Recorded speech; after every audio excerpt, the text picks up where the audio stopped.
យ៉ាវគ្គ2ស្ពរបស់យើងតែនៅកូរ៉េគឺគិតសំខាន់មែនតើត្រូវតែមានមកឆ្លើយអ្នកគ្នាត្រូវតែបំពេញទៅត្រូវឡើងសួស្ដីអ្នកទាំងអស់គ្នាស្វាគមន៍មកកាន់វីដេអូថ្មីយេ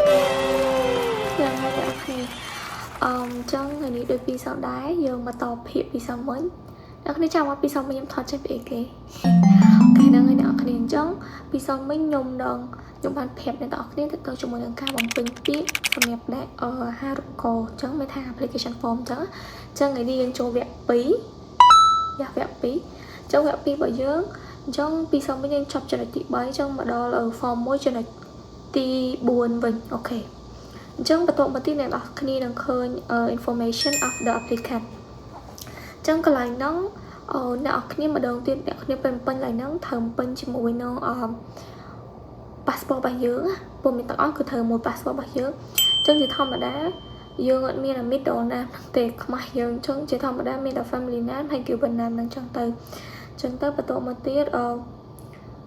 កន្លែងមួយដែលជាធម្មតានេះវាខុសនៅខ្មែរយើងអញ្ចឹងខ្មែរយើងជាធម្មតាយើងអសេថ្ងៃខែឆ្នាំប៉ុន្តែនៅកូរ៉េគឺគេទ្រព្យសេឆ្នាំខែនិងថ្ងៃអញ្ចឹងអ្នកនរគ្នាគេចង់ពេញកន្លែងហ្នឹងអបិយាតិចទៅហើយបន្ទាប់មកជ្រើសរើស female អីទៅខ្ញុំស្អីខ្ញុំដាក់ female អញ្ចឹងទៅអញ្ចឹងកន្លែងហ្នឹងមួយទៀតសូមបើកបង្កចទៅមួយរូបថតអញ្ចឹងរូបថតជាធម្មតាយើងដូចរូបថតកាត់សោះរបស់យើងអញ្ចឹងណាអ្នកនរគ្នាយើងធ្វើមិន background វាអាចជាពណ៌សឬក៏ពណ៌ពណ៌ផ្ទៃមេឃអញ្ចឹងទៅអញ្ចឹងណាយើងគ្រូក៏សំរុំអញ្ចឹងទៅបន្ទាប់មកទៀត country of citizen អញ្ចឹងយើងដាក់ Cambodia ទៅបន្ទាប់មកគឺសួរថាបើយើងមាន Korean citizenship មានថាបើសិនបើយើងមានសញ្ជាតិជាសញ្ជាតិកូរ៉េអញ្ចឹងបើអត់មានយើងដាក់ឆ្លើយ no ទៅអញ្ចឹងកន្លែងហ្នឹង contact information អញ្ចឹងយើងដាក់ទៅ address បើយើងនៅខេត្តក៏ដាក់ទៅអញ្ចឹងណាហើយលេខទូរស័ព្ទដាក់តាមអញ្ចឹងទៅតែលេខទូរស័ព្ទត្រូវចាំថា start ពីលេខកូដរបស់យើងអញ្ចឹងណាបូក82ខ្មែរយើងអូខេបន្តមកដាក់កន្លែងហ្នឹងគឺកន្លែងដែលសំខាន់មែនតើគឺ email address អ្នកនរគ្នាត្រូវតែដាក់ email ខ្លួនឯងចូលនៅក្នុងនោះព្រោះសារតែព័ត៌មានទាំងអស់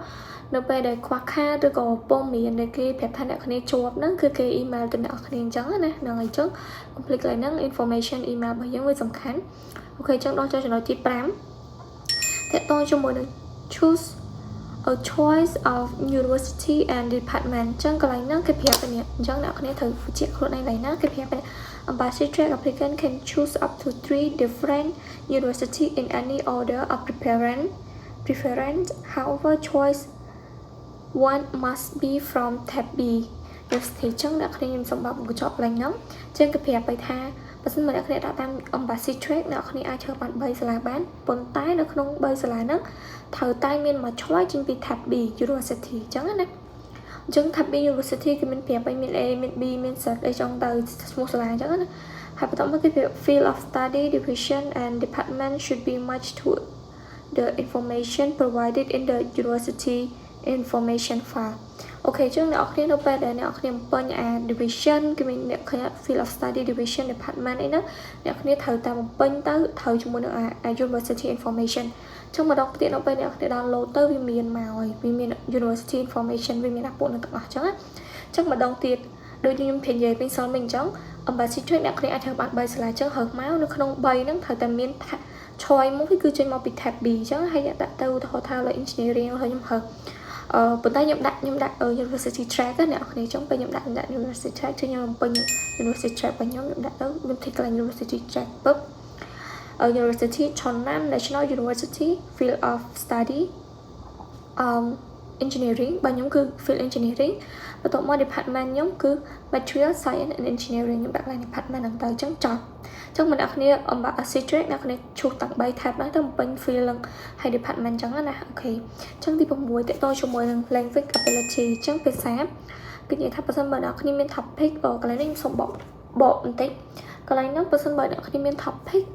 គេរាប់ចាប់ពី topic 3 topic 4 topic 5 topic 6ឬក៏ topic 2អញ្ចឹងទៅឬក៏ topic 1 2 score គេឲ្យតាមហ្នឹងទៀតនៅពេលដែលគេធ្វើការ evaluation document screening អញ្ចឹងណាអ្នកគ្នាហើយនឹងបើសិនបើយើងមាន IELTS អញ្ចឹងណា